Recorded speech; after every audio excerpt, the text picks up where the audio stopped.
Hallelujah. एक भारतीय लोक कथा है, कितने लोगों को कहानी अच्छा लगता है सुनना। ये कहानी मैं आपको सुनाना चाहता हूँ। कहानी एक चूहे की है। एक भारतीय लोक कथा के अनुसार एक दिन एक छोटा सा चूहा जिसको हमेशा बिल्ली से डर लगा रहता था, वो एक दिन एक जादूगर के पास गया और जादूगर के पास जाकर उसने अपनी समस्या को बताया कि मुझे बिल्ली से बहुत डर लगता है, इसका कुछ इलाज आप करो। सो जादूगर ने जादू की छड़ी चलाई और चूहे को कहा, अगर तुझे बिल्ली से डर लगता है तो मैं तुझे बिल्ली बना दूंगा। और ये जो चूहा था वो एक झटके में चूहे से बिल्ली बन गया। जादूगर ने उस चूहे को बिल्ली बना दिया, मगर क्योंकि अभी वो एक बिल्ली है इसलिए उसे कुत्ते से डर लगने लगा।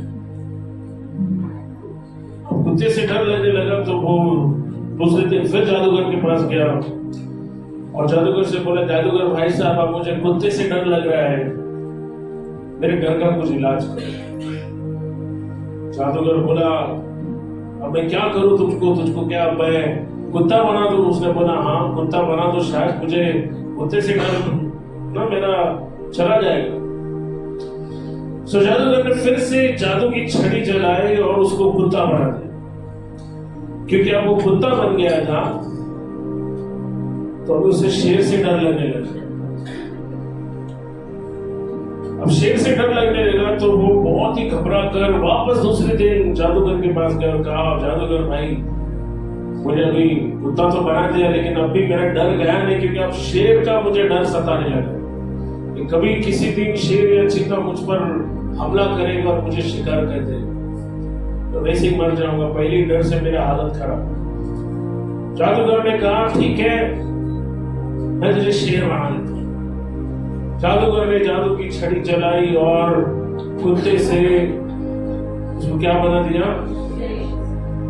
शेर बनने के बाद चूहा बहुत अकड़ कर चलने लगा, लेकिन बहुत जल्दी उसको शिकारी दिखने लगी।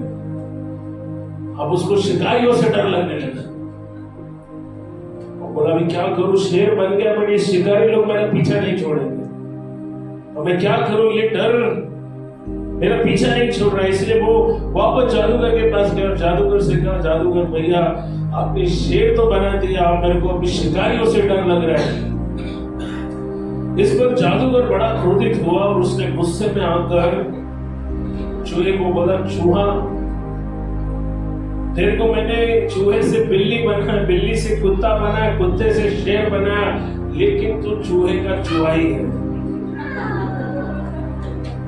तेरे को शेर बनाया लेकिन तेरा दिल जो है वो चूहे का ही है, इसलिए मैं तेरे को वापस चूहा बनाता हूं। और क्या हुआ? वो चूहा बन गया।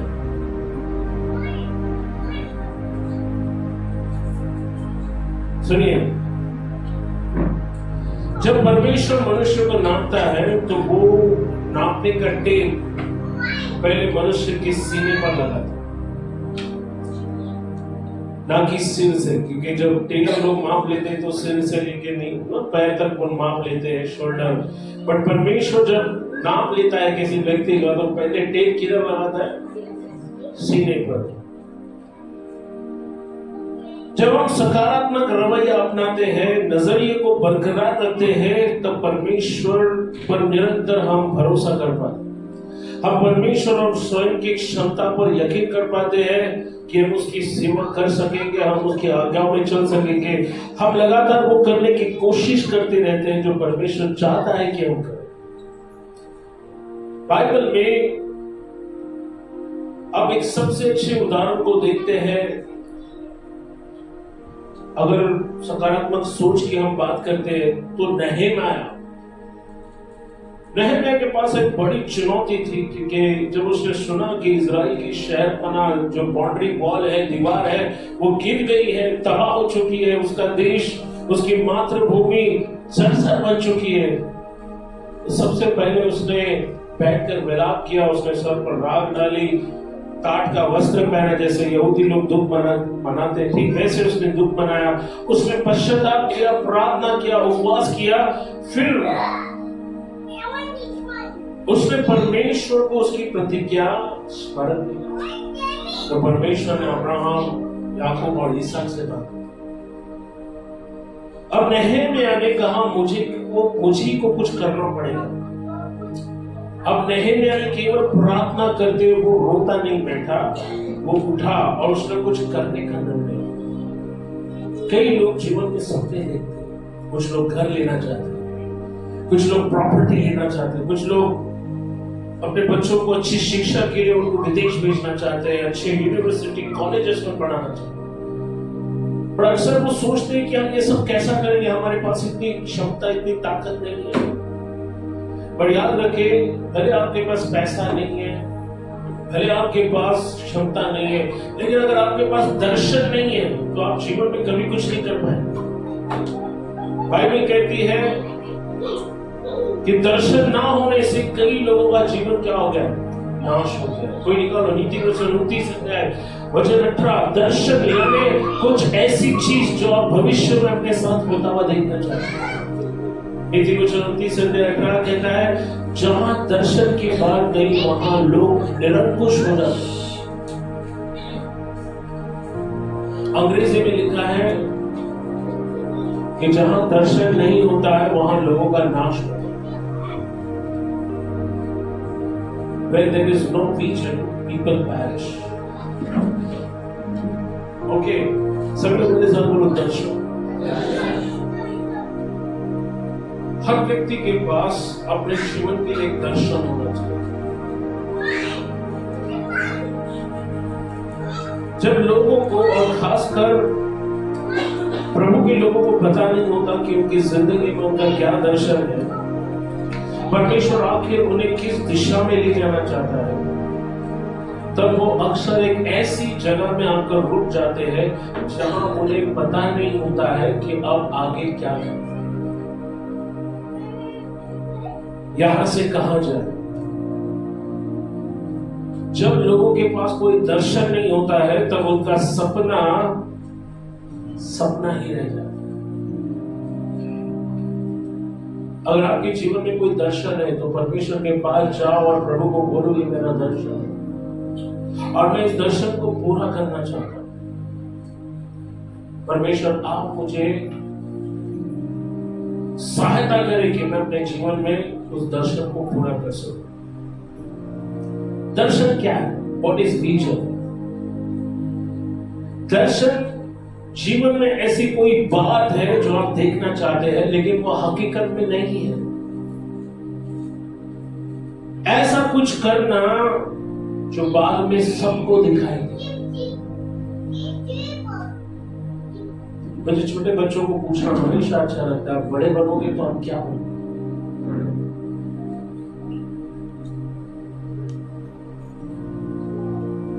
क्योंकि वो जो जवाब देंगे उससे ये मालूम होता है कि वो जीवन में क्या बनना चाहता है। हर व्यक्ति का अपने जीवन में एक लक्ष्य होना चाहिए, एक दर्शन होना चाहिए कि वो जीवन में कहां पहुंचना चाहते हैं। नहम्याह के जीवन का दर्शन था कि उसकी मातृभूमि जिसकी दीवारें जर्जर हो चुकी थी, दुश्मन उन पर हंस रहे थे, उनकी हालत इतनी खराब थी कि चारों तरफ से जो सीमा थी वो खुली थी, दुश्मन कभी चाहे अंदर आ सकता था। नहम्याह ने चुनौती स्वीकार की और कहा मुझे कुछ करना होगा। उसने बैठकर इंतजार नहीं किया परमेश्वर किसको भेजेगा, कौन आएगा, दीवार खड़ी करेगा, मैं प्रार्थना करूंगा घर में। नहीं, बाइबल कहती है उसने उपवास किया, प्रार्थना किया और वो राजा के दरबार में खास पद पर काम करता था। वो राजा का पिलाने वाला था, यानी राजा को जब भी कुछ पीने का मन करता था तो वो नहम्याह के हाथ से पीता था। शराब, शरबत, चाय, जो भी चीजों से पीना था तो उसको पिलाने वाला कहते थे। वो राजा का खास व्यक्ति हुआ करता था, क्योंकि वो राजा के करीब रहता था। परमेश्वर ने उसे जो काम दिया था, जिसकी वजह से वो राजा के एकदम करीब था। कई लोग राजा से मिल नहीं पाते थे, कई लोगों ने राजा के बारे में सुना था, लेकिन कभी हकीकत में वो राजा के सामने नहीं गए। लेकिन ये बंदा ऐसा था जो हमेशा राजा के दरबार में मौजूद रहता था, वो भी राजा के सामने।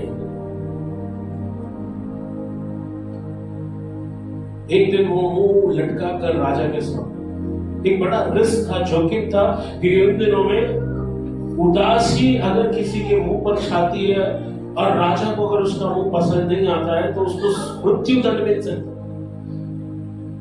फिर भी नहम्याह इस बात को जानते हुए मुंह लटकाकर राजा के सामने गया। राजा ने देखा कि उसका जो नौकर है वो आज अच्छी मूड में नहीं, वो दुखी दिखाई दे रहा है। राजा ने पूछा, नहम्याह क्या हुआ कि तेरा मुंह इतना उदास है? नहम्याह ने कहा, क्यों ना हो, जब मेरी मातृभूमि जहां मैं पैदा हुआ वो देश उजाड़ पड़ा हुआ है, वहां की शहर पनाएं यानी सीमाएं गिर पड़ी है, जर्जर हो चुकी। उसने राजा को प्रॉब्लम बताया। नहम्याह ने कहा, राजा मैं चाहता हूं कि आप इसके लिए कुछ करें।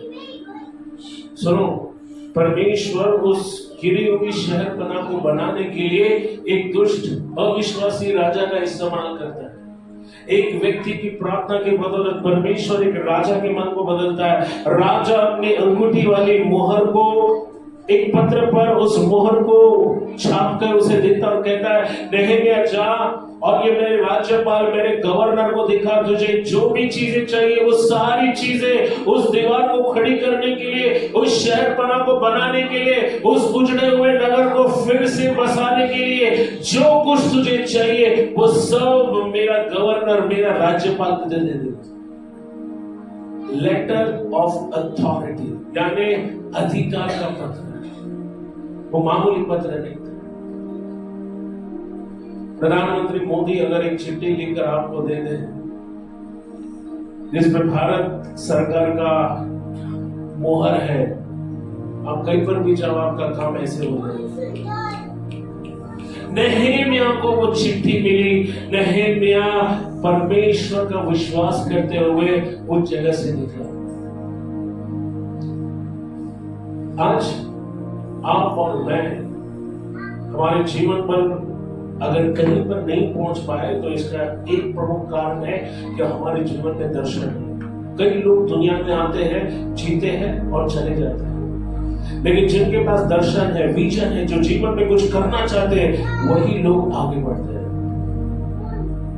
मैंने कुछ दिन पहले फेसबुक पर बेटर इंडिया का कुछ वीडियो मैंने फॉलो किया और मैंने देखा एक 90 साल की स्त्री, 90 साल, जीवन में कभी कोई कमाई उसने नहीं की, सिर्फ उसको एक अच्छा काम आता था, वो बेसन के अच्छे बर्फी बना सकती। एक दिन उसकी बेटी जिसकी उम्र खुद 60 साल की थी, उसने अपने 90 साल की माँ को सुझाव दिया, माँ आपके हाथों का बनाया हुआ ये बेसन का लड्डू बहुत बहुत स्वादिष्ट है, क्यों ना हम ये लड्डू का कारोबार करें। 90 साल की उम्र में ये दादी माँ अपना बिजनेस शुरू करती है और 90 की उम्र में वो लाखों रुपए सिर्फ बेसन का बर्फी और लड्डू बनाकर वो कमाती। आनंद महिंद्रा, जो महिंद्रा एंड महिंद्रा ग्रुप के चेयरमैन है, उन्होंने उनके उद्यमी स्वभाव पर ध्यान दिया और उनको शाबाशी दी, उनके उद्योग को बढ़ावा दिया। सोचो, 90 साल की उम्र में लोग कब्र में जाने का सोचते हैं। बड़ी स्त्री ने अपने जीवन में दर्शन देखा कि जो मेरे पास समय बचा है मैं उसको क्या कर सकता हूं। सुनो, कई लोग अपेक्षा करते प्रभु को चमत्कार करें, बट परमेश्वर ने ऑलरेडी आपको कुछ ऐसा दिया है। आप अपने आप में चमत्कार हो, आपके पास कुछ ऐसा है जिससे दूसरों का भला हो। नहम्याह ने जो किया उससे पूरे राष्ट्र का भला हुआ, पूरे राष्ट्र। क्या विश्वास करते हैं आपके पास कुछ ऐसा है जिससे इस देश का भला हो? अपने बच्चों पर हाथ रख के प्रार्थना करो, क्योंकि इस देश का भविष्य वो है। आपके बच्चे आने वाले कल के जज, इस देश के आईएएस ऑफिसर, आईपीएस ऑफिसर, कल इस देश के सबसे बड़े वकील अगर किसी को बनने, वो मसीह परिवार के बच्चे होने चाहिए। कलेक्टर प्रभु के बच्चे होने चाहिए।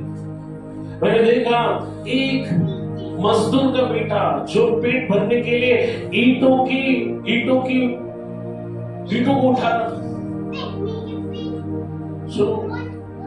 उसने हार नहीं मानी, उसने पढ़ाई किया, मेहनत किया, परिश्रम किया और वो आगे जाकर डीएसपी बनता है। डीएसपी यानी बता सकते हैं, DSP superintendent of police, deputy superintendent of police. उसके गरीब माता पिता मजदूर जब वो पहली बार उसकी सरकारी गाड़ी में बैठे, उनका सीना गर्व से फूल उठा।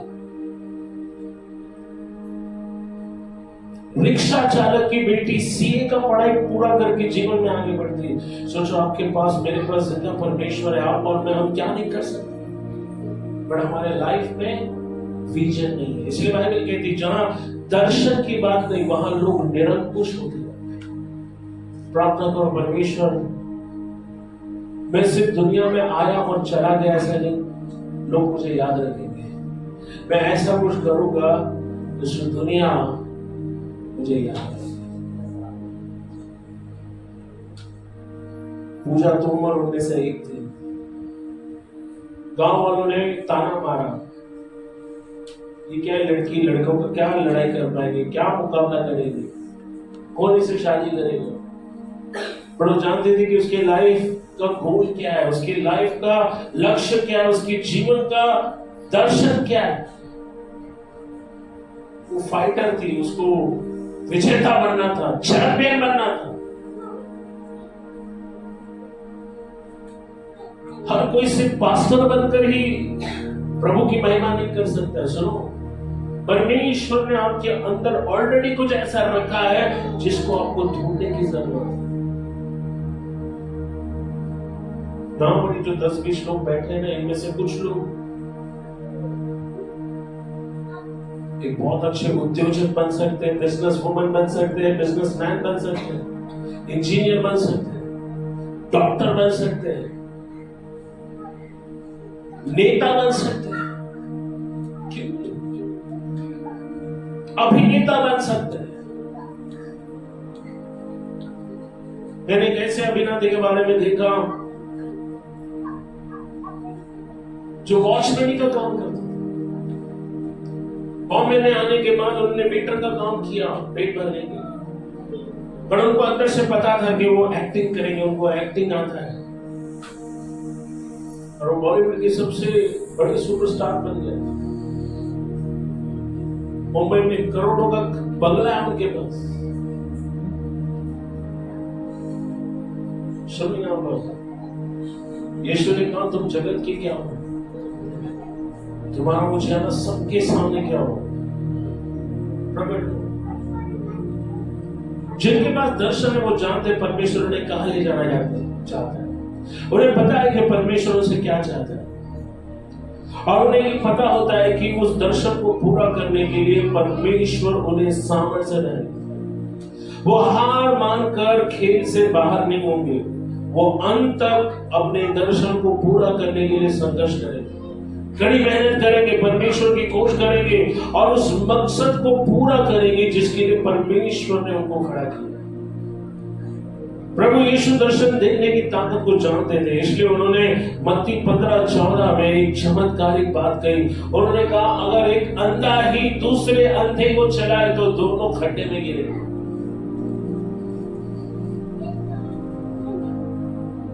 जिस व्यक्ति के पास दर्शन नहीं है वो आत्मिक रूप से अंधा है। आंखें होने के बावजूद अगर आपके पास दर्शन नहीं है तो जरूर एक दिन हम निराशा के गड्ढे में, कभी दुख के गड्ढे में या अभाव और घटी के गड्ढे में गिर पड़ेंगे। इसलिए पौलुस ने फिलिपियों 3 में कहा है मैं निशाने की ओर दौड़ा चला गया। आपके जीवन में कोई निशाना होना चाहिए जिसके लिए आप दौड़ रहे हैं। दर्शन का मतलब होता है हम क्या देखते हैं, या बहुत ज्यादा मायने में हमारे लिए क्या ज्यादा मायने रखता है। परमेश्वर के पास हमारे लिए जो उत्तम योजना है उसमें शामिल होने के लिए हमें खुद को परमेश्वर के सम्मुख खुला करना हो। 2025 बहुत जल्दी शुरू होने वाला है। शायद अब तक आपका पड़ोसी को आपका नाम नहीं मालूम, लेकिन एक दिन ऐसा आएगा जब पूरी दुनिया आपको जानेगी।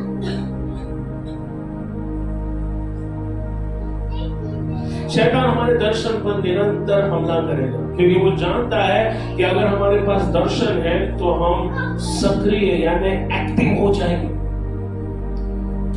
और दुष्ट हमें ज्यादा देर तक बंधनों में रख नहीं पाएगा। इसलिए बाइबल कहती है जहां दर्शन की बात नहीं तो लोगों का नाश होता है। जो जीवन आपके पास बचा आप उसके साथ क्या करोगे?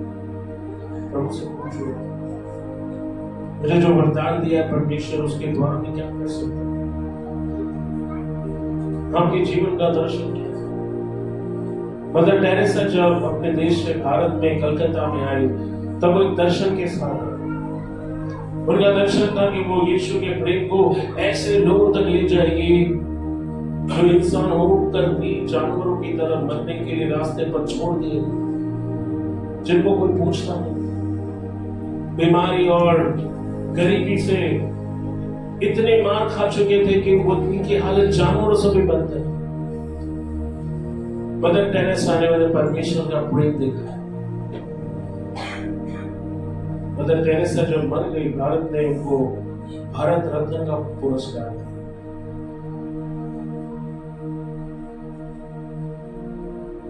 पहली विदेशी महिला जिसको भारत का सबसे उच्च सम्मान दिया गया, भारत के तिरंगे में उनको लपेटकर उनकी ताबूत मिट्टी में सौंपी गई। इतना बड़ा सम्मान, उनके जीवन का लक्ष्य था दर्शन। हमारे जीवन का दर्शन क्या है? हमारे जीवन का लक्ष्य क्या है जिसके लिए परमेश्वर ने आपको इस दुनिया में भेजा? शैतान हमें निरुंकुश करने के लिए हमारे सपनों पर वार करता है। वो हमारे अंदर अविश्वास डालने की कोशिश करता है कि हमसे नहीं होगा, हम नहीं कर पाएंगे। कई बार हम शैतान की झूठ को सच समझते हैं। शैतान आपके कानों में आके फुसफुसाता है, वो घर तुम कभी ले नहीं पाओगे, वो तुम्हारे बस की बात नहीं है। हम बोलते हैं हमारा सैलरी स्टेटमेंट देखो और बाजार में मार्केट के हाल क्या है, कौन हमको लोन देगा? हेलो, जब परमेश्वर आपके लिए दरवाजा खोलेगा ना, बैंक आपके दरवाजे पर लाइन लगाएगी। तो अगर आप घर के प्रार्थना कर रहे हो, वो आपके जीवन का दर्शन है। बोलो परमेश्वर आप मुझे इस दर्शन को पूरा करने की शक्ति दीजिए। अगर आप पढ़ लिख रहे हो, आप स्टूडेंट हो, आपके जीवन का दर्शन होना चाहिए। मैं अपने जीवन में आगे क्या करना चाहता हूं, आपको पता होना चाहिए।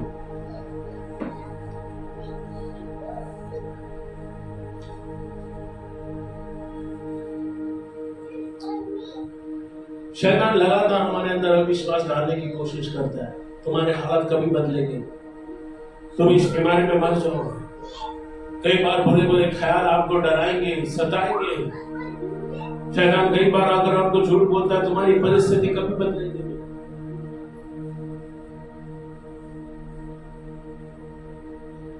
शैतान को उन विश्वासियों से डर नहीं लगता है जो हाथ में बाइबल लेकर चलते हैं।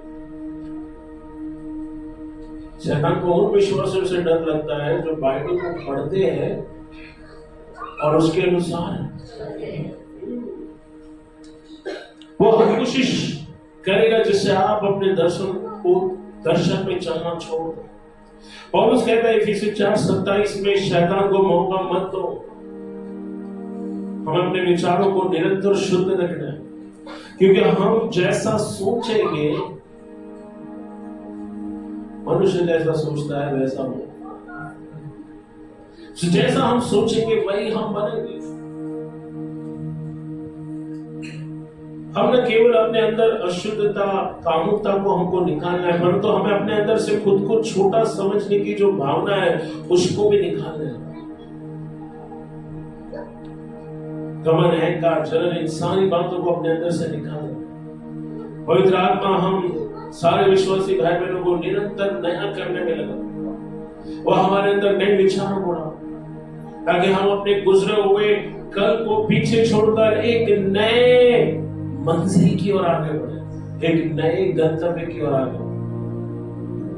2025 में हमारे पास उन्नति करने के लिए बहुत बड़ा मौका है, आगे पहुंचने का, और सिर्फ हमारे पास दर्शन होना चाहिए।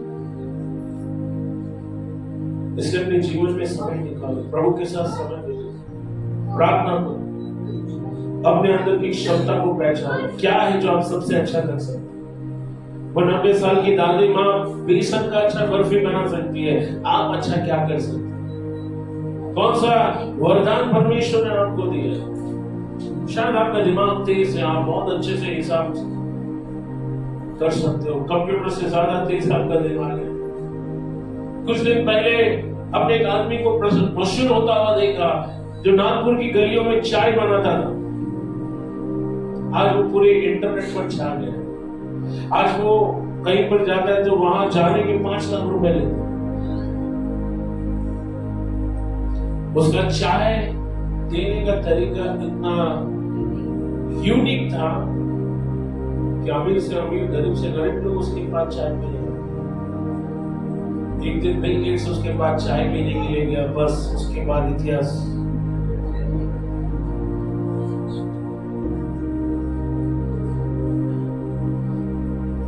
वो फेमस बन गया, इसके लिए सभी लोग बोलते चलो पढ़ाई छोड़ो, सब लोग चाय का ठेला लगाते। हो सकता है 100 में से एक फेमस हो गया। अब कितने दिन तक वो फेमस रहेगा, कितने दिन तक पैसा रहेगा, इसकी गारंटी नहीं है। क्योंकि जो लोग रातों रात स्टार बनते हैं वो रातों रात, पर परमेश्वर जब किसी को उठाता है तो उसको कोई गिरा नहीं सकता। Hallelujah, praise the Lord. तो अगर कोई आपसे आगे गया है, डरो मत, निराश मत होना। अगर कोई आपसे ज्यादा तरक्की कर रहा है, डरो मत, घबराओ मत, बस प्रभु पे भरोसा करो, अपने आप पर शक मत करो, परमेश्वर पे संदेह मत करो, किसको उसको कॉपी मत करो। आप अपने आप में ओरिजिनल हो, यूनिक हो। बस आपको पता होना चाहिए परमेश्वर ने आपके अंदर क्या रखा।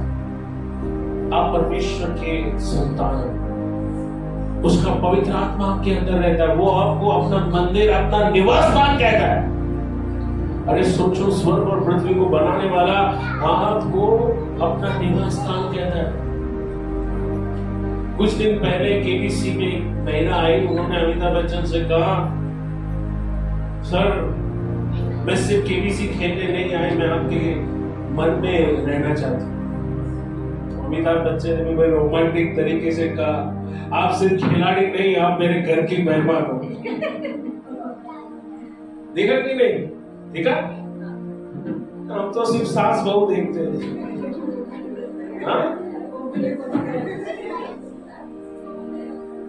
सो कौन आपके अंदर रहता है? किसने कहा कि तुम मेरा निवास स्थान हो? तुम किसके निवास स्थान हो? लो, आप परमेश्वर के निवास स्थान हो। कल बड़े बड़े मंत्री, बड़े बड़े राजा आपके सामने खड़े होंगे। एलीशा की झोपड़ी के सामने कौन आया था मालूम है? दुनिया का ताकतवर सैनिक ऑफिसर नामान। डुबकी लगा दे भैया, डुबकी लगा दे। एलीशा ने बाहर से पहले जा 7 बजे का उधर डुबकी लगा। क्या एटीट्यूड था, देखो रवैया। वो चांदी लेकर आया, सोना लेकर आया, ब्रांडेड कपड़े लेकर आया, गाजा बाजा लेकर आया। उसको लगा कि प्रभु का सेवक बाहर आएगा, फूलों का गुलदस्ता देगा, घर में बुलाएगा, रसना पिलाएगा, नहीं फ्रूटी पिलाएगा, नहीं, उसने कुछ नहीं पिलाया। बोला जा बाहर से, बोला जा, तेरा पैसा, तेरा रुपया तेरे पास नहीं, तेरे पास पावर है, मेरे पास पवित्र आत्मा की पावर है। हालेलुया, हम किसी से कम नहीं है। Hallelujah, praise the Lord. कोई एशिया का सबसे ज्यादा धनवान है, वो भी एक दिन आपके दरवाजे पे खड़ा है। संसार में लोगों के पास पैसा है, लेकिन जीवित परमेश्वर नहीं। आपके पास जिंदा परमेश्वर। संसार का जो पैसा है उनको ज्यादा दिन तक खुश नहीं रख सकता, उनका पैसा उनके साथ खत्म हो जाएगा, कोई और उस पर कब्जा कर लेगा। लेकिन जो सबसे बड़ी विरासत परमेश्वर आपको देता है वो अनंत जीवन। जब आप इस पृथ्वी पर जीवन जियो, ऐसा जीवन जियो जो सबसे हटकर हो, जो सबसे भिन्न हो। कभी अपनी प्रॉब्लम्स किसको मत बताओ, जाओ प्रभु के आगे, प्रभु को बोलो। वो आपसे प्रेम करता है, उसे आपकी चिंता है और आपकी सारी चिंताओं को लेता है। तो जब नहम्याह को पता चला कि मेरी मातृभूमि जर्जर हो चुकी है, कभी भी दुश्मन हमला कर सकता है, तो उसने कुछ करने का निर्णय लिया। सबसे पहले उसने खुद को परमेश्वर के लिए समर्पित किया और उसके बाद उसने इजराइल में जाकर इजराइल के लोगों को उभारा कि वो भी उसके साथ मिलकर परमेश्वर का काम करें। देखो नहम्याह 6:15 क्या कहता है। नहम्याह पहले हम पढ़ेंगे नहम्याह 4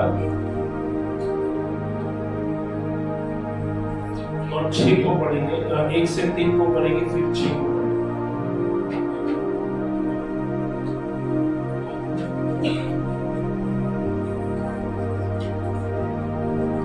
नहम्याह 4 1 से 3 फिर 6 को।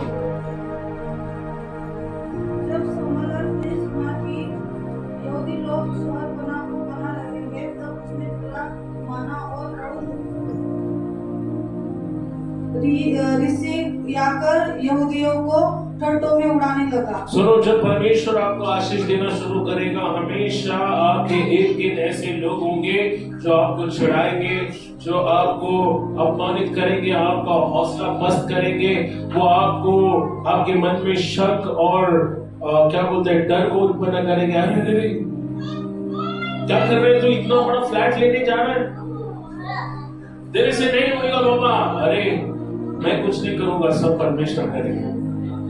अरे तुमने अपने बेटे को इतना बड़ा यूनिवर्सिटी में भेजा, तुमसे चलेगा?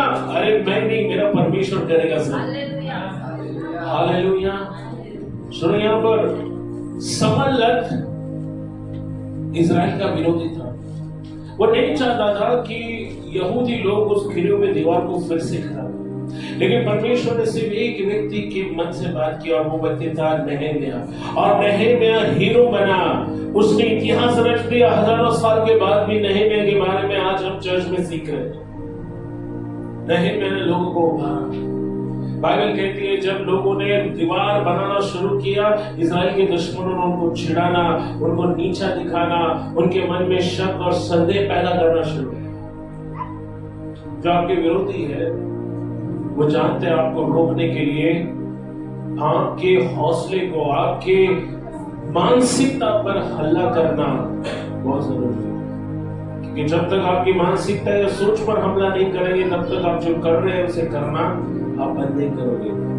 वचन 3 तक पढ़े। वह अपने भाइयों के और शोमरोन की सेना के सामने योग कहने लगा, वे निर्बल यहूदी क्या करना चाहते हैं? वो निर्बल यहूदी क्या करना चाहते हैं? क्या वे वह काम अपने बल से करेंगे? यस। क्या वे अपना स्थान दृढ़ करेंगे? क्या वे यत्न करेंगे? क्या वे आज ही सब काम पूरा कर डालेंगे? क्या वे मिट्टी के ढेरों में के जले हुए पत्थरों को फिर नए सिरे से बनाएंगे? हाँ, देखो उन्होंने सवाल पूछा, क्या ये आज के आज पूरा काम कर लेंगे? क्या ये मिट्टी के जले हुए पत्थरों को फिर से खड़ा कर पाएंगे? उन्होंने चिढ़ाया, उनको नाम रखा, उनकी निंदा की ताकि वो अपना काम करना छोड़ दें। कितने लोगों को आपके विश्वास के लिए ताने मारे गए या आपको अपमानित किया गया? जानते यीशु ने क्या कहा? धन्य हो जब मेरे कारण लोग तुम्हें सताते हैं, जब तुम्हें बुरा भला कहते हैं, क्योंकि स्वर्ग के राज्य में तुम्हारा प्रतिफल। ये सारी बातें यीशु ने क्यों कही मालूम? ताकि आपका रवैया, आपकी मानसिकता मजबूत रहे। वचन 6 को पढ़िए, 4 अध्याय वचन 6। हम लोगों ने शहरपनाह को बनाया और सारी शहरपनाह आधी ऊंचाई तक जुड़ गई, क्योंकि लोगों का मन उस काम में नित लगा रहा। हाँ, लोगों ने आधा दिमाग चढ़ा दिया, क्योंकि बाइबल कहती है उनका दिल उस काम में लगा हुआ था। सुनो, वो काम करो जिसमें आपका दिल लगता है। कल मैंने बहुत दुखद खबर सुनी। पुणे में ये खबर है, पुणे की एक नौजवान लड़की, 26 साल की लड़की, जो सीए बन गई थी। लाखों का पैकेज था उसके पास, पर 26 साल की उम्र में मर गई, क्योंकि इतना सैलरी कंपनी दे रही है, लेकिन वो निचोड़ के रही है। 9-9 घंटे काम करती, इतनी कम उम्र में आराम नहीं। 9-9 घंटे काम करने के कारण उसके ऊपर इतना तनाव आ गया कि 26 साल की उम्र में उसको दिल का दौरा पड़ा, और उसका सपना, दर्शन, जो भी था वो सब उसके साथ चला गया। और जिस कंपनी के लिए वो काम कर रही थी, एक व्यक्ति भी उसकी अंतिम यात्रा में शामिल नहीं।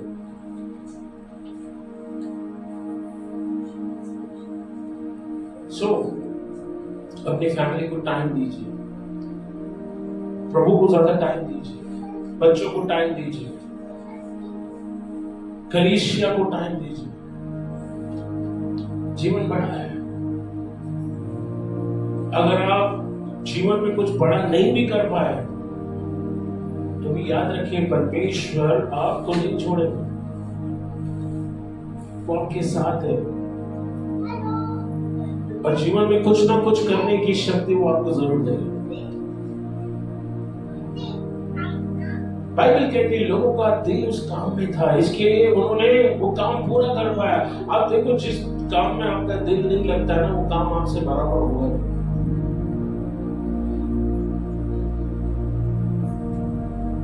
अब मेरे को कम से कम 2009 से मैंने सेवकाई शुरू की, 8-9 से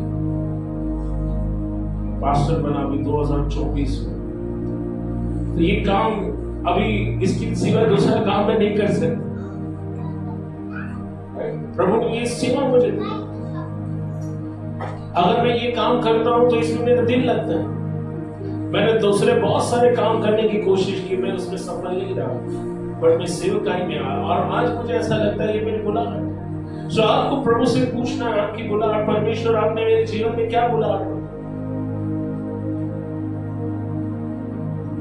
परमेश्वर हमारे साथ है और वो हमें निरंतर विजय की ओर ले जाता है। पर कुछ लोग हैं जो आपको निराश करें।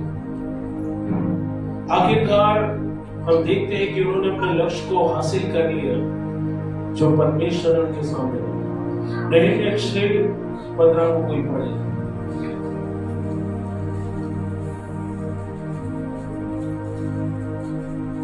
नहम्याह 6:15। एलूल महीने के 25वें दिन को, अर्थात 52वां दिन के भीतर शहरपनाह बन गई। देखो कितने दिन में उन्होंने वो टूटा हुआ शहर बना खड़ा किया, मालूम है? सिर्फ 52 दिन में। अपने आप में एक चमत्कार है कि इतने बड़े शहर की शहर बना, जिसको बनाने के लिए सालों लगते हैं, उन्होंने सिर्फ 52 दिन में वो काम कर दिखाया। और इजराइल के दुश्मन हाथ मलते रह गए, पर निराश हुए, क्योंकि लोगों ने जो लक्ष्य था उससे अपना ध्यान हटने। देखो, शैतान आपके ध्यान को भटकाने की बहुत कोशिश कर रहा है। वो आपको प्रभु के साथ चलने नहीं देगा। पर अगर आपका ध्यान परमेश्वर की ओर, अगर आपके जीवन में लक्ष्य है, तो भले कितनी भी शैतान कोशिश कर रहे, वो आपको रोक नहीं सकता। प्रार्थना करो और परमेश्वर से पूछो, परमेश्वर ऐसा क्या है जो आपने मेरे जीवन में रखा? पवित्र आत्मा आपका मार्गदर्शन करे, आप किसी के लिए आशीष बन सकते हो। आमीन। यीशु ने कहा तुम संसार के नमक और संसार की ज्योति हो। दोनों दो चीजें। कहो मैं संसार का नमक हूं। नमक क्या करता है? सिर्फ स्वाद देता है। वेरी गुड, बहुत अच्छा पॉइंट। नमक सड़ने से बचा। कई लोग बाहर पाप में सड़ रहे हैं, उनको आपकी जरूरत है, आप उन्हें नाश होने से बचा सकते हैं, क्योंकि आप पृथ्वी के नमक हो। नमक कहां से निकालते मालूम? हाँ, पहले दिन भी कांजुर में मीठा करते, मीठा कर मतलब मालूम है क्या, जहां से नमक की खेती होती है। अभी क्योंकि जैसे बॉम्बे डेवलप हो रहा है, बहुत सारी जगह अभी खत्म हो रही है। सुनिए यहां पर, नमक जब तक समंदर में है उसकी कोई पहचान नहीं होती, लेकिन जब नमक को समुद्र से बाहर निकाला जाता है तब उसको उसकी पहचान, उसका रंग, उसको उसका अस्तित्व मिलता है। जब तक आप इस संसार में थे आपको अपनी पहचान मालूम नहीं थी। जब तक प्रभु ने आकर आपको संसार से अलग नहीं किया, आपको एक नई पहचान नहीं मिली। यीशु कहता है तुम संसार के हो। जब तक आप संसार के साथ थे समंदर में, आप कौन हो किसी को नहीं मालूम था, लेकिन अब प्रभु ने आपको अलग किया है। सो आप संसार के नमक हो। नमक क्या करता है? नमक औषधि का काम करता है, मालूम है? नमक सड़ने से बचाता है। पहले जमाने में नमक पगार के रूप में, वेतन के रूप में दिया जाता। नमक बहुत ही ज्यादा मूल्यवान चीज समझी जाती थी।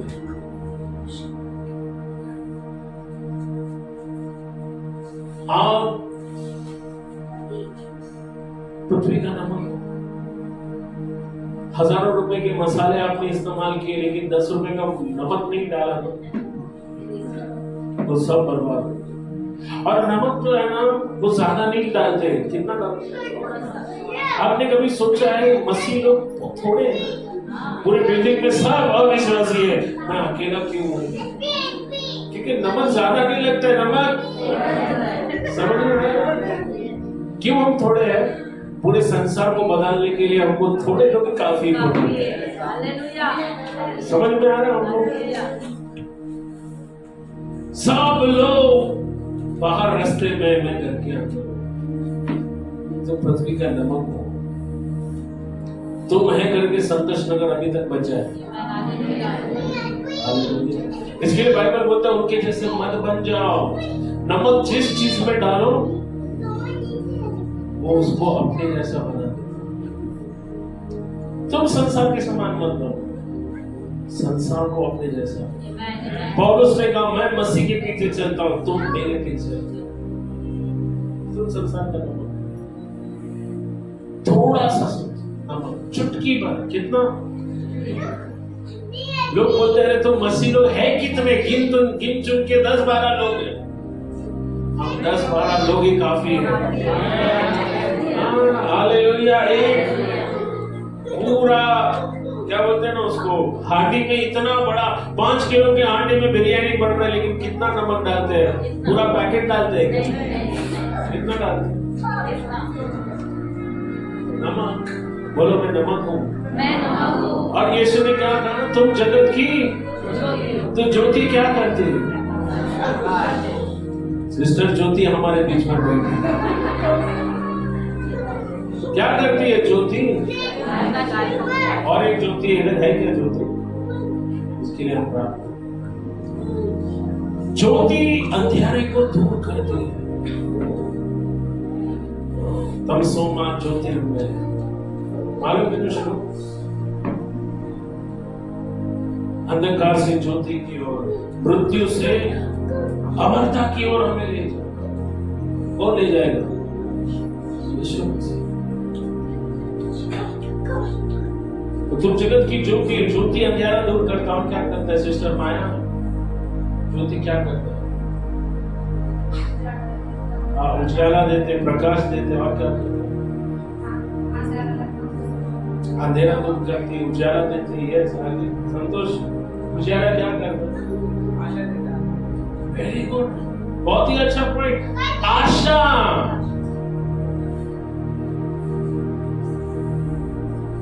अगर कोई आपको अंधेरे जेल में डाल दे जहां पर कोई प्रकाश नहीं है, आप आधा घंटे से ज्यादा जिंदा नहीं रह पाते।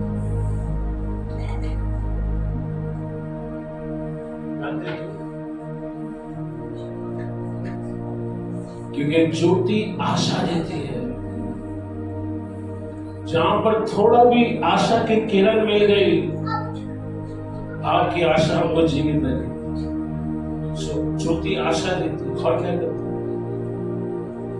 और ये एक्सपेरिमेंट हुआ है चूहों के ऊपर।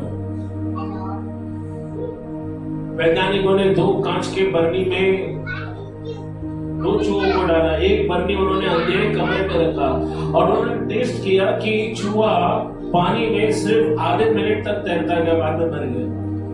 और एक कमरा जहां पर उन्होंने थोड़ी सी खिड़की खोली जहां से रोशनी आ सकती थी, और उस कमरे में उन्होंने बरनी रखी और उसमें उन्होंने देखा चूहा कितना देर तक तैरता है। चूहा 24 घंटे तक पानी में तैर रहा था। क्यों? क्योंकि रोशनी क्या करती है? आशा देती। और क्या करती है ज्योति? अंधेरा दूर करती, उजाला देती, आशा देती। और क्या देती? राह दिखाती। वेरी गुड, क्या बात है। सबका भी ट्यूबलाइट जल गया। हाँ, वेरी गुड। राह दिखाती है। जब आपको बाहर जाना पड़ता है गांव में, जहां रिलायंस की लाइटें नहीं है, तो आप लोग क्या का इस्तेमाल करते हैं? पहले लोग टॉर्च मारते थे। क्यों? रास्ता नहीं तो कुछ रास्ते में कार भी किए। पहले लोग मशाल लेके जाते थे, अभी टॉर्च का जमाना हो गया। टॉर्च चला गया, अभी मोबाइल फोन। ये टॉर्च भी किसमें है? कोई बता सकता अब ज्योति क्या है? राह दिखाती है, आशा देती है, रोशनी देती है, अंधकार दूर करती है। और क्या?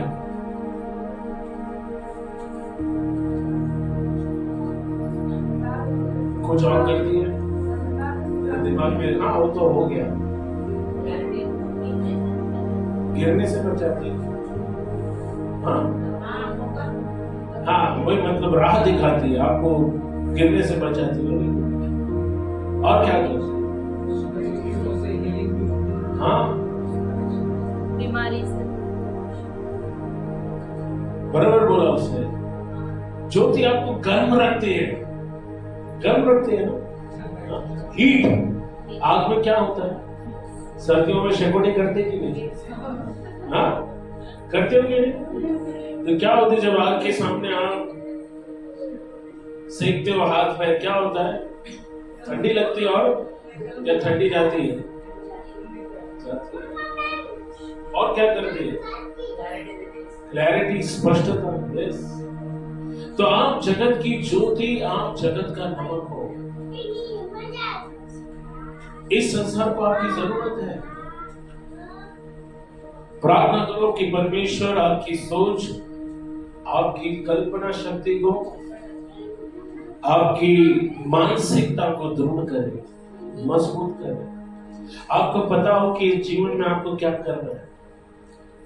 सकारात्मक सोच वाले लोगों को साथ में रखो। आनंद मनाने का चुनाव करो। जब वक्त खराब होता है तो अपने मानसिकता को टूटने मत दो। पौलुस रात को जेल में था, उसके बाद चुनाव था, बैठकर रोए, कुड़कुड़ाए, परमेश्वर को दोष दे, प्रभु तेरी सेवा की, क्या मिला? हाँ, एक तो बेच से मार खाया, अभी जेल में सलाखों में डाल दिया गया। लेकिन प्रेरित 16 में हम देखते हैं कि प्रेरित पौलुस और सिलास, हेलो सिलास, सिलास, अच्छा हो गया विलास नहीं था, वो था। दोनों ने क्या किया रात भर? क्या किया? क्या किया? स्तुति आराधना। कैसे किया? ऐसा किया क्या?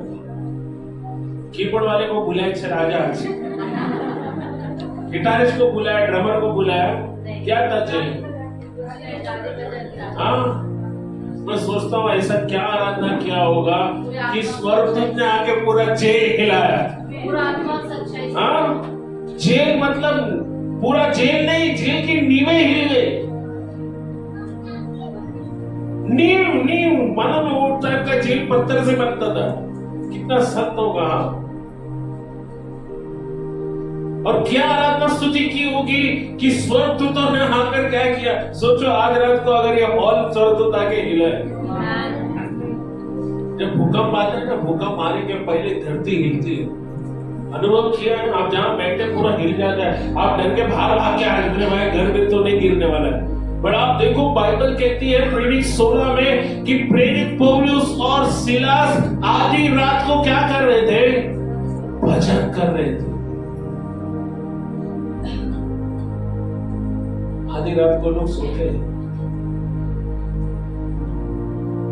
आधी रात को लोग गहरी नींद में होते हैं।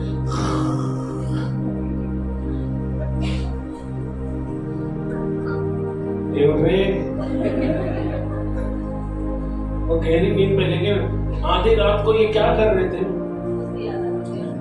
आप देखो बाइबल में ना जो लोग धर्मी लोग हैं, क्या वो रात को नींद आती थी कि नहीं? बट रात के टाइम वो लोग आराधना स्तुति कर रहे थे। देखो मार खाया था, उनको बेच से मारा गया था और उनके हाथ पैर में क्या था मालूम है? सदा के लोहे की जंजीरें थी, हाथ पैर में बेड़ियां थी। शायद मैंने बहुत निराश किया होगा, देखा बहुत यीशु यीशु करता है, किधर आया? जेल में आया। बहुत यीशु यीशु करता है, क्या मिला? मार खाया कि नहीं? देखा मैंने मार पिटवाया कि नहीं तेरे को पुलिस से? और उसने बोला अभी क्या होते बैठने का, मार खाया जेल में आया, प्रभु के लिए आया है, थोड़ी के चोरी करके आया जेल में, हाँ कौन करके आया? नहीं, अरे प्रभु के लिए, प्रभु का सेवा, अरे शान से हम सेवा करेंगे, हम जेल में हाउस रूम चालू करेंगे। क्या हुआ? सब कैदी लोग बैठ गए और पौलुस ने चालू किया प्रभु माझा तारनारा, बोला कृष्ण महाराज की लय भारी, लय भारी। और ऐसी आराधना स्तुति हुई। प्रेरित 16 बोलता है कि जेल के दरवाजे खुल गए, स्वर्गदूत आया, क्या किया? जेल का दरवाजा खोल दिया। कई कैदी भागने वाले थे, पौलुस बोला कोई नहीं भागेगा, अब परमेश्वर के लोग हैं।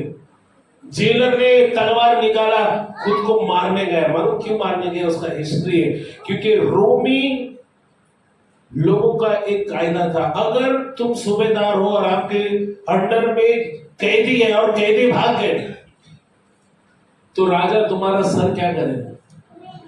तो राजा मारने के पहले सूबेदार ने तलवार निकाला, बोला मैं ही खुद को मार लेता हूं। पौलुस ने कहा हे साइमो, कुछ मत कर, खुद को मार मत, हम कहीं नहीं गए, हम यहीं पर है। एक अथर्वी जेलर, सुनो, उसका परिवर्तन हुआ, रातों रात वो विश्वासी बन गया। क्या किया उसने? लंबा थोड़ा भाषण दिया, सुसमाचार प्रचार रैली रखा था क्या? उसका जीवन देख के एक अविश्वासी जेलर बदल गया। अविश्वासी जेलर, सोचो, क्योंकि इसी जेलर ने उसको बेत से मारा था, इतना डंडे से मारा था, लेकिन पौलुस रोने को तैयार है। रोज सारे मेरे सामने अच्छे अच्छे रोते। मालूम ना पुलिस मारती कैसे लगता है? अनुभव है कि किसको? हमने फिल्मों में देखा, सुना है, टायर में डालती बर्फ के लादे पर। हाँ, इसके लिए पुलिस से डर लगता है। अच्छा, डरना चाहिए। पुलिस है तो हम सुरक्षित हैं। पुलिस नहीं हो तो क्या होगा मालूम? बम्बई में जंगल राज हो जाएगा पूरा। तो जब पुलिस मारती, कैसे मारती है? बट बुरी तरह मारती है ना। तो ये जेलर ने पौलुस और विलास को, नहीं, कितने लोग जागे? सिलास, पौलुस और सिलास को क्या किया था? यीशु का प्रचार करता है, हाँ, धर्म परिवर्तन करता है, हाँ, क्रिश्चियन लोगों को बनाता है, देख धरातल थे। इतना मार खाने के बाद शैतान भी सोचते रहेगा, अरे अभी तो रोएगा, अभी तो रोएगा, कायदा रोएगा।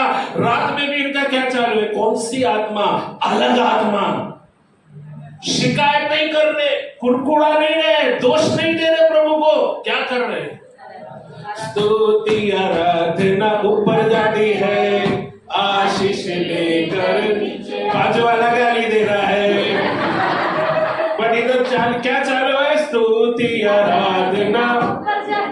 हालेलुया।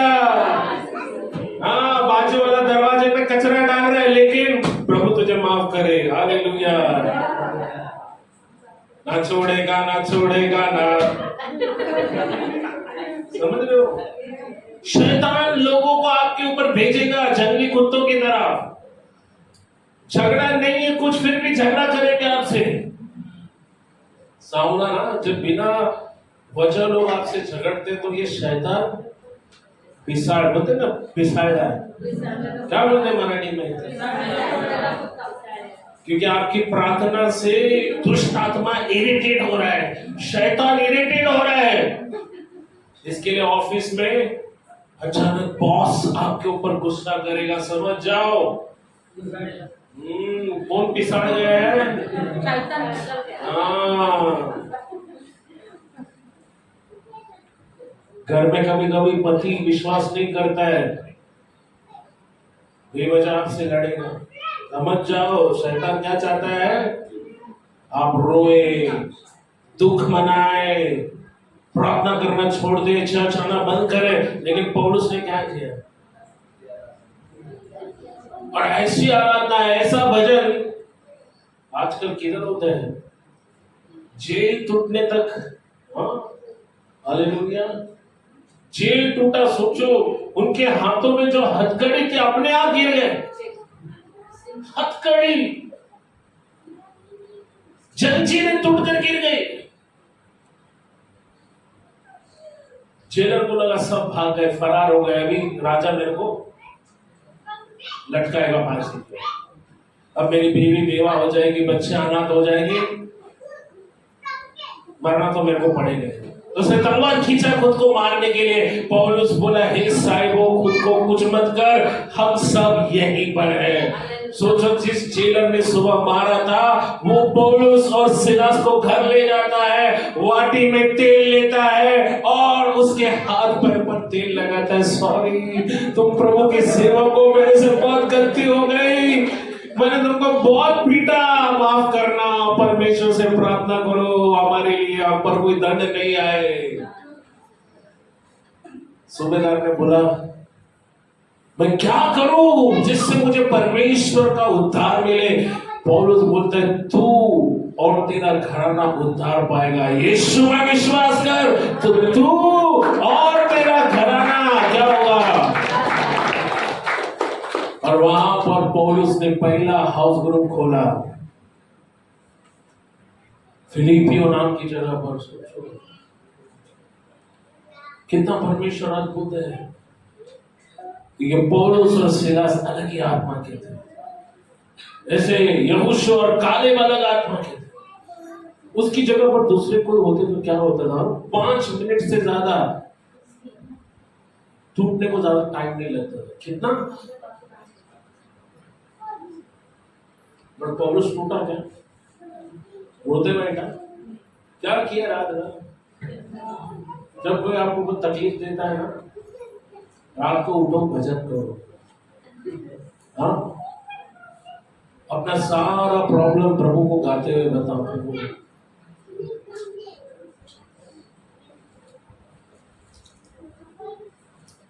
परमेश्वर वो बिल्डिंग को हिला देगा जहां पर लोग आपको तकलीफ दे रहे हैं, वो ऑफिस को हिला देगा, उस मोहल्ले को हिला देगा। बोलेगा, अरे इसको टच करने का मतलब मेरी आंख में, इसको मत टच कर, इनको मत उलझ इनके साथ, क्योंकि स्वर्ग और पृथ्वी को बनाने वाला मैं परमेश्वर इनके साथ है। अगर इन्होंने एक प्रार्थना की रात को, तुम्हारे को मैं बुला लूंगा। समझ रहे हैं हम लोग? हाँ, बशीर मंदिर के पास एक सैमसंग अपार्टमेंट है, वहां पर न्यू लाइफ फेलोशिप कोलाबा का ऑफिस था। हमारे कई सारे दोस्त वहां से, तो उन्होंने हमें किस्सा सुना है। उस बिल्डिंग में एक स्त्री थी जो बहुत झगड़ालू थी, आने जाने वाले सभी लोगों से झगड़ा था। और क्योंकि ये चर्च का ऑफिस था तो वहां पर हमेशा लोग, विश्वासी लोग आते जाते थे। आराधना स्तुति प्रार्थना होती थी, तो इस महिला को बहुत चिढ़ आता, तो कभी कभी वो पास्टर लोग को गाली देते, कभी कभी उनको बहुत चिल्लाते थे, एकदम बहुत बदतमीजी से बात करते। एक दिन अचानक उस महिला के पति को हार्ट अटैक आया और उसके बाद पूरी बिल्डिंग में ना लोगों के अंदर परमेश्वर का डर आया कि यहाँ पर परमेश्वर के लोग आते, इनके साथ उलझो मत, इनको कुछ बोलो मत, अगर इनके साथ पंगे लिए ना तो फिर बहुत बड़ा पंगा होता है। उसके बाद सिर्फ उस बिल्डिंग में बहुत शांति, उस बिल्डिंग में बहुत, उस स्त्री को भी प्रभु ने बहुत बदला। सुनो, अपनी मानसिकता को मत बदलो, अपने आप को कमजोर होने मत दो। कुछ नहीं हो रहा है, शायद प्रभु ने कुछ समय रखा है, कुछ समय तक वो आपको परखेगा तकलीफ में। यूसुफ को परमेश्वर ने परखा, जेल में रखा, देखा कि जेल में क्या मन देखा था, क्योंकि जो आशीष और उन्नति आपको परमेश्वर देने जा रहा है वो उसको आप संभाल पाएंगे क्या नहीं, ये सिर्फ बुरे वक्त में मालूम पड़ता है। तो बुरे वक्त में हौसला, बुरे वक्त में विश्वास।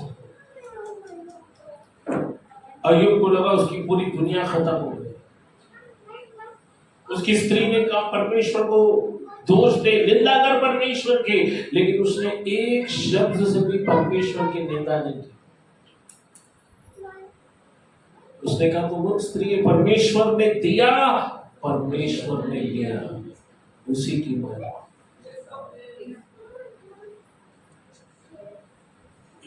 वापस मिस्र मत जाओ, मिस्र आपका गुजरा हुआ कल है। वो पाप का जीवन जिसमें आप जी रहे थे वो मिस्र का जीवन था। प्रभु अभी प्रतिज्ञा के देश की ओर ले जा रहे हैं आपको। कहाँ लेके जा रहे हैं? किधर है प्रतिज्ञा का देश? किधर है? बट अभी ये जो जीवन है ना, ये हमारा मरुस्थल का यात्रा है, ये सफर है। अभी इस सफर में, इस यात्रा में अच्छे अनुभव आएंगे, बुरे अनुभव आएंगे, पर उन अनुभवों से अपने आप को कड़वे मत होने दो। वापस मिस्र मत जाओ, अपने लिए नेता चुनकर वापस अंधकार की ओर मत जाओ जहां से प्रभु ने आपको बाहर निकाला। नौजवानों, जिस नाके पर से प्रभु ने आपको निकाला बाहर, वापस उस नाके पर जाके मत खड़े हो। जिस दोस्तों के ग्रुप से प्रभु ने आपको बाहर निकाला, वापस उधर मत जाओ। आपका भविष्य आपका इंतजार कर रहा है। Praise the Lord. दर्शन रखो अपने जीवन के लिए, लक्ष्य रखो। आपका बदला हुआ जीवन दूसरों के लिए गवाही होगी। आपको देखकर आपके दोस्त भी एक दिन प्रभु में आएंगे, आपके परिवार के लोग प्रभु में आएंगे, आपके रिश्तेदार जो आज आपकी निंदा कर रहे हैं, आपको बुरा भला कहते हैं, कल वो जब देखेंगे कि आप जीवन में आगे बढ़ रहे हो, वो भी आपके साथ चल जाएंगे। पर उनको खुश करने के चक्कर में ऐसा कुछ मत करो जिससे परमेश्वर का अपमान हो।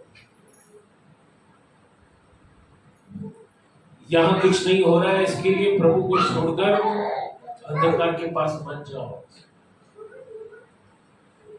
शैतान भी चमत्कार कर सकता है। यीशु को बोला सिर्फ मेरा पैर पड़,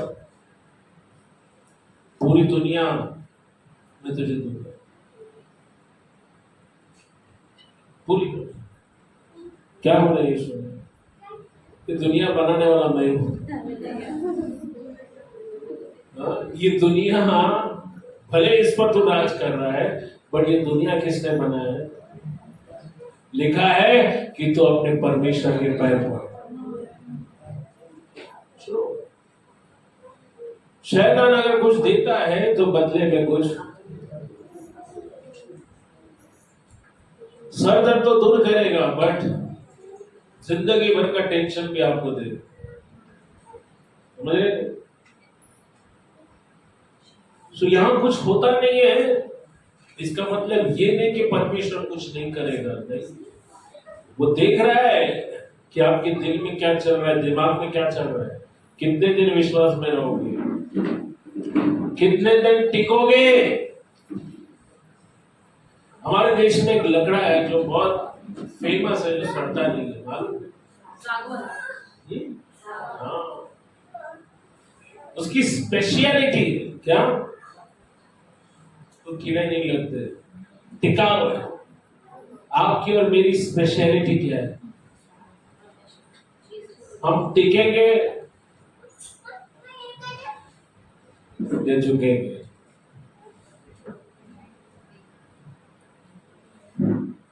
सिस्टर ज्योति बोले झुकेंगे नहीं।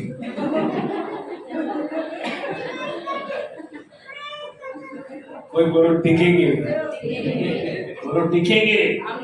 यीशु आने तक हम टिक कर रहेंगे। हालेलुया।